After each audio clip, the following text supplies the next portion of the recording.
It's also a privilege to be back here with you and this fellowship. It was here 30 years ago that I met Andy Gonzalez on the steps of the First Baptist Church. Andy taught me two things. One was that the church is not a fortress. It is an assault weapon. And he quoted Jesus' response to Peter, "And I will build my church, and the gates of hell shall not prevail against it." He told me one other thing. He said, you know, the church is talked about in many ways in the New Testament. But Andy said, the most important one to me is the body of Christ. I agreed with him. But he says, you know what's happened, Pastor? The church has lost its legs and its hands. It's got its voice. It'll keep preaching, but it's not serving anymore. The church needs to go on legs and stretch out hands to the needy. And the prison ministry was part of that movement. So I went to our Board of Missions and I said, we have a viable ministry here in our own neighborhood that we could support. Let's put it under home missions and fund Andy Gonzalez and the Cook County Jail Ministry. It wasn't even called that then. Andy was larger than life in many ways. Physically, he was a big man, but also he was big in personality. It was normal for people to just come up to you and start asking you about the Lord, the way God would draw people to Him.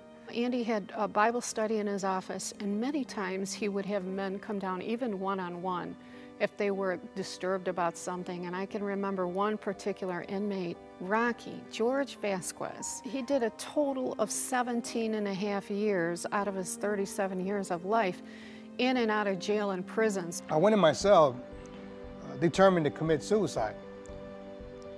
And thank God I didn't commit suicide, but for the first time in my life, I fell down on the ground, maximum security cell. I literally looked up to the ceiling and put my hands up, and I looked up and I said, God, I surrender.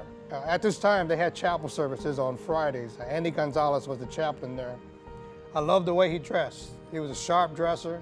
I also liked the fact that he was somebody like me, you know, came from the hood, just like I had. He knew and he saw and understood exactly what was in the hearts and minds of individuals who had crossed the line. Andy not only spoke it, but spoke, you know, about God and what God did in his life, but he lived it. You know, you could actually see that he was living that. Andy would always tell me, we're gonna make a preacher out of you. I didn't want to be a preacher, but as I sat there in the audience listening to him and listening to him introduce his wife, and I said, wow, you know, where God has brought him from. And I began to wonder, could God do that same thing for me? You know, it brought me hope, it inspired me.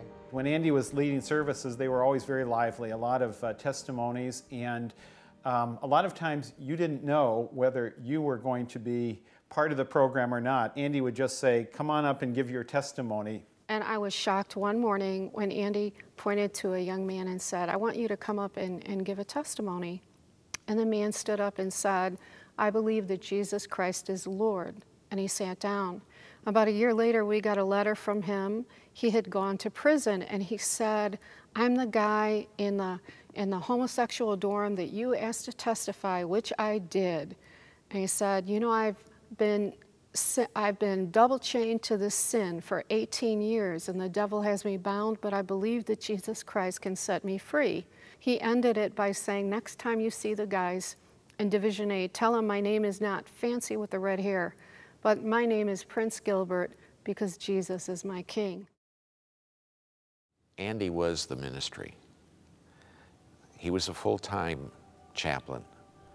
He was in and out of all of the divisions.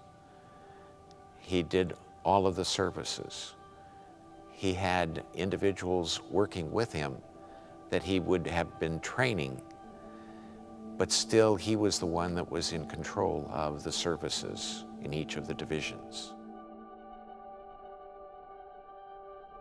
Andy had hepatitis C, and hepatitis C had been in his system probably for many years and was dormant.